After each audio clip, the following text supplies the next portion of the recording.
नमस्कार प्रिय बंधुओं, आज फिर आपके समक्ष मैं प्रस्तुत हूँ एक नए एपिसोड के साथ और जिसमें आज हम चर्चा करेंगे विचार का हमारे जीवन में क्या महत्व है। सबसे पहले हम विचार के बारे में ही जानते हैं। विचार है क्या? विचार शब्दों के द्वारा उत्पन्न हो रहा है।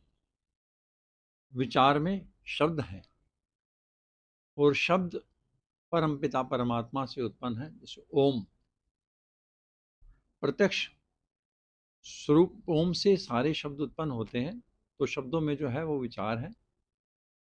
विचार द्वारा हम अपनी कल्पनाओं को, अपने जीवन में आने वाले तथ्यों को समझते हैं, जानते हैं और उसको हम कार्य रूप में लेते हैं। तो विचार का हमारे जीवन में समझ लो कि पूर्ण रूप से योगदान होता है। विचार ऐसा 3 समय होते हैं जब विचार हमारे बिल्कुल जो विचार कर रहे होते हैं हमने, तो जो हमने विचार कर रहे हैं वो हमारे बिल्कुल जैसा ही विचार किया किसी के आने का, किसी के मिलने का, वो व्यक्ति हमारे सामने प्रकट हो जाता है, सामने आ जाता है। ऐसे 3 समय कहे गए हैं। एक सुबह के टाइम में ब्रह्म मुहूर्त में 3:10 से 3:15 का जो समय है, उस वक्त आप जो भी विचार कर रहे हैं वो आपका पूर्ण रूप से विचार कर रहे हैं, और अच्छा विचार कर रहे हैं या बुरा विचार कर रहे हैं, कोई कैसा भी विचार कर रहे हैं आपको, तो वो आपका पूर्ण होने में समय नहीं लगाएगा। और 3:30 से 3:40 तक का भी समय वही समय होता है। और रात्रि का समय बिल्कुल 9:15 का एक्यूरेट समय होता है। उस वक्त जो भी विचार आप कर रहे हैं वो आपके पूर्ण होते हैं। दूसरे शब्दों में का ज्ञान नहीं होता, इसलिए विचार उल्टे सीधे उत्पन्न होते रहते हैं और वो सब करते रहते हैं। जबकि वास्तविकता यही है, 24 घंटे में एक बार सरस्वती का जो है हमारी जीवा पर निवास होता है। और जो भी हम कह रहे होते हैं, जो भी हम विचार कर रहे होते हैं, कई बार ऐसा होता है कि हम विचार कर रहे हैं और बोल नहीं रहे, तो भी वो पूर्ण होता है। और कई बार ऐसा होता है कि हम बोलते हैं तो वो पूर्ण होता है। इसके पीछे हमारा केवल पुण्य उसका आधार होता है। हमारे पुण्य मतलब हमारे कर्म, पुण्य कर्म उसका बेस होते हैं। जो भी हम विचार कर रहे होते हैं वो तुरंत पूरा हो जाता है। जैसे हम, एक समय की बात है जब शिव पुराण में कथा आती है, जब सती माता का विवाह शिव से हुआ, तो शिव कुछ समय के बाद, कुछ दिनों के बाद सती माता को लेकर कुंभज ऋषि के आश्रम में राम कथा सुनने के लिए गए। तब वहां पर सब अपने अपने अपने विचार थे। शिव के अलग विचार थे कि राम कथा को सुनने के बाद राम का दर्शन होगा। तो कथा सुनने का जो फल होता है उसके बारे में जो भगवान शिव ने विचार किया, तो ये किया कि मुझे शिव के दर्शन हो। तो कथा सुनने के बाद सती माता ये कहती हैं कि लोग विवाह होने के बाद अपनी स्त्री को कहीं घुमाने के लिए ले जाते हैं, कोई कहाँ ले जाता है, कोई कहीं ले जाता है। मेरे पति मुझे कथा सुनाने के लिए लेके आए हैं। तो ऐसे जीवन साथी से बढ़िया है कि मैं जलकर भस्म ही ना हो जाऊं। अब देखो, सती माता का वह विचार आगे चलकर कुछ ही समय के अंदर वो पूर्ण हो गया।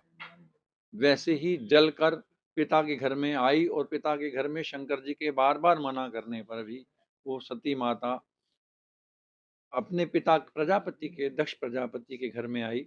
और जो उसने विचार वहां किया कथा सुनने के बाद, वो उसका विचार पूर्ण हुआ। देखिए आप, इन विचारों का कितना महत्व है हमारे जीवन में। ऐसे ही हम कई बार विचार कर लेते हैं कि जैसे हमारे ही परिवार में किसी के साथ झगड़ा हो जाता है, और हम विचार करते हैं कि इसके साथ ऐसा हो, और थोड़े ही दिनों में वो सब घटनाएं वो घटना जो विचार किया वो घट जाती है। लेकिन किसी को नहीं पता कि किस वक़्त ये घटनाएँ घटती हैं और किस वक़्त जो विचार हमारे मन में आता है, वो पूर्ण होता है। इसमें एक समय ऐसा भी होता है जब हम प्रसन्न हो रहे होते हैं, हम बहुत आनंदित होते हैं। तब हम आनंद स्वरूप जब हम किसी को आशीर्वाद प्रदान करते हैं, वो हमारा विचार पूर्ण होता है। और जब हम किसी से क्रोधित हो रहे होते हैं, तब हमारा मन का जो विचार इतना प्रबल होता है, जो हम किसी को श्राप दे देते हैं, तो भी वहाँ भी वो पूर्णता होती है उसकी। तो इसलिए हमें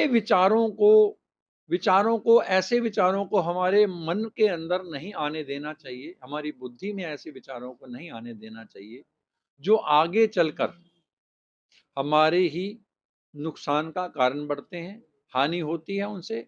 और हम ऐसा है कि हम अज्ञानता के कारण ऐसे विचार मन में लाते हैं, ऐसे विचार मन में आते हैं, किसी भय के कारण आते हैं। भय कहाँ होता है? भय वहीं होता है जहाँ अज्ञानता है, जहाँ ज्ञान है, वहाँ भय होता ही नहीं है। ईश्वर कहते हैं ना, ईश्वर निर्भय करते हैं। ईश्वर की यदि आप स्तुति कर रहे हो, तो वो निर्भय करते हैं हमें। जो बोले सत सनातन धर्म की जय, जो सत सनातन धर्म की जय बोले वह निर्भय हो जाता है, अर्थात उसको भय नहीं रहता। सत्यम शिवम सुंदरम, सत्य को बोलने वाला हमेशा निर्भय ही रहता है।